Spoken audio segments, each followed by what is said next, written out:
Today, brothers and sisters, we're going to be showing you how to finally cook a pork chop perfectly so it's not dry. And we're cooking with a unique rare breed, the Kobe beef of pork, Mangalitsa. Right, brothers and sisters, so coffee this morning is served courtesy of Caravan. I got a special relationship with Caravan. It was one of the pioneers that was a restaurant and had a roastery on site at the same time. I'm going to be featuring them in some other chef visits coming up later on in the year. I'm going to be getting them to cook some of their classic cult food dishes that they've got here at the menu. Anyway, today I've got something so exciting for you. Like, for me, I can't wait to show you this. This restaurant really exemplifies the sort of food that I did back in the day in my restaurant and when I was the ops director of a restaurant chain called the Victorian Chop House. Basically, traditional British food that's not just like mashed potatoes and bangers or pie and mash. Like, don't get me wrong, I love those, but they're often just done like school dinners. No, not with the next place that I'm taking you to. Over here in Blighty, we had a system from back in the like sort of 1700s, 1800s. There were three types of establishments that you went and ate at. There was the halfway house, there was the public house, and then there was the chop house. What is a chop house? It's an old British eatery made for the working class in a place where they can feel comfortable, at ease, you know, and that's what our heritage was built on, almost. Chop houses and simple food. Keep it simple, buy good ingredients, and serve people the delicious food that they've come here for. To prepare the middle of a pork, we need to separate the belly from the loin. So in order to do that, you can create a guideline dividing where you want the chop bones to end. So once you've decided that, make a small incision with your knife, followed by the saw to cut through the rib bones, and then back to the knife to finish cutting through the rest of the fat and then the rind. Once you've got a loin and a belly detached, divide the loin chop from the saddle chop, giving you two areas in which you can cut chops from. We're going to just focus on the loin chops, where the most traditional pork chop comes from. From there, we're going to remove the skin, remove the chine bone, score the fat, and then slice our chops. That's ridiculous. Like, that is so skilled. So, chef, can I have a go? Absolutely, be my guest. Okay, so what's your guidance here? Yeah, so if you can see the knife, you're in a good place. Keeping your hand just behind the knife here. Right, that's enough for me, but thank you for letting me have a go.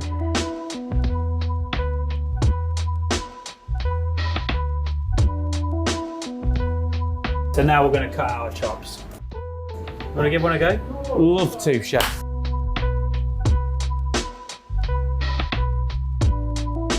Penland Farm is one of our most unique suppliers in that we were there from the beginning. We had that collaborative working relationship where you could say how they're reared, how they live, what type of things in their diet, and that's what makes this so special.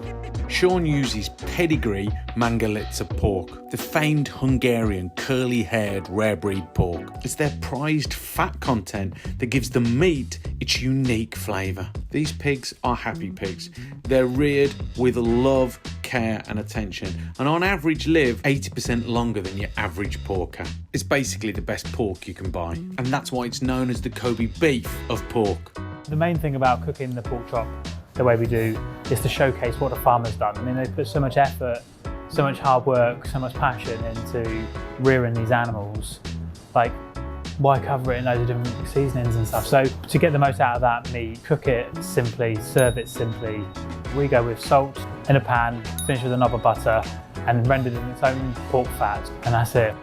Some people get a bit nervous about how much salt to put on meat, but it's crucial, don't be shy. Some of it's going to fall off in the pan anyway, so you want what is left on the pork chop to be the right amount. Yes, that's the thing to remember. You want what's left on the pork chop, not what's in the pan. And no pepper. You would never cook a spice searing at high temperature. All the way through, it's going to burn it. So, always salt. You want to start in a relatively cold pan. Main reason being that you want to slowly render the fat from the rind.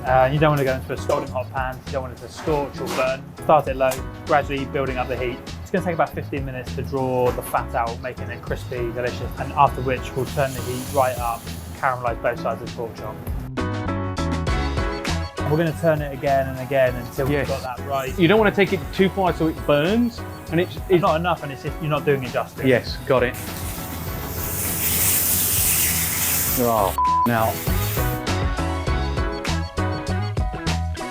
Traditionally, you cook a piece of meat for 10 or 15 minutes. You want to rest it for approximately half the amount of time. Okay. It's not a hard and fast rule, but you need to give it 5-6 minutes at least before you can even consider to serve it or eat it. You need to let that meat relax, so you're going to make it as juicy and tender as possible. Right now it's hot, it's like stressed, so it's going to taste tough. If you've ever had a chop at home or even a steak in a restaurant, you've cut into it, blood everywhere, juice everywhere, it's just not rested. It may have been the best bit of pork you could have ever got your hands on. Yes. But if you don't follow that process, you're just going to cut into it, juice, like you're just going to make it dry. Actually. Yes, and all that working with the farmer, all that butchery, and all that cooking, it doesn't matter, does it? So the last thing we do, we just finish it with a brown butter sauce. So it's literally just caramelized butter until you separate the milk solids from the fat, mixed with our homemade beef sauce, drizzle on. Hungry? 100%. Shaun, thanks brother. Pleasure. Good on you. Right, I'm going to go chow down. Thank you. Pleasure, mate.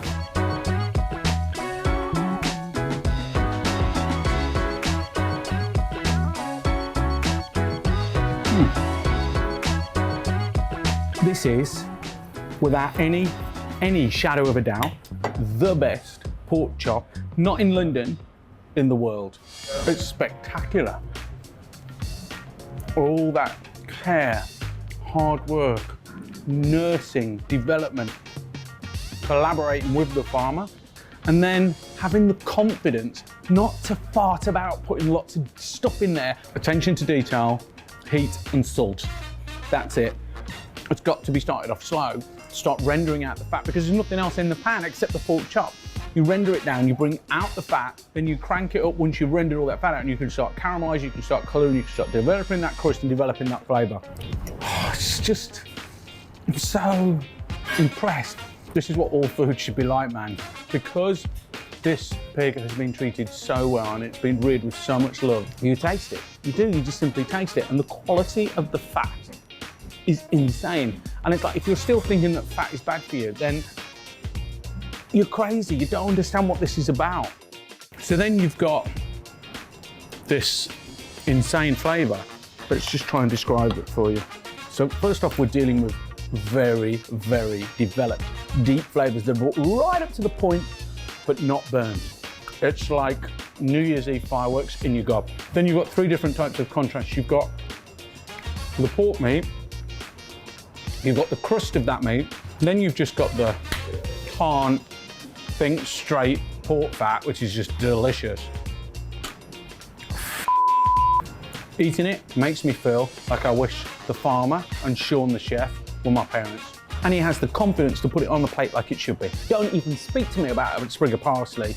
And that's what this type of cooking is. It's having the confidence to showcase the provenance. It's having the confidence to let the flavors do the talking rather than any fartiness.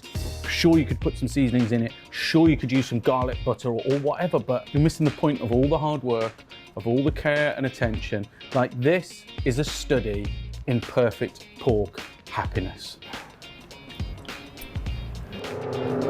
Oh mate, that pork chop. Like, I finished that pork chop half an hour ago and it's just literally taken up residence in my gob.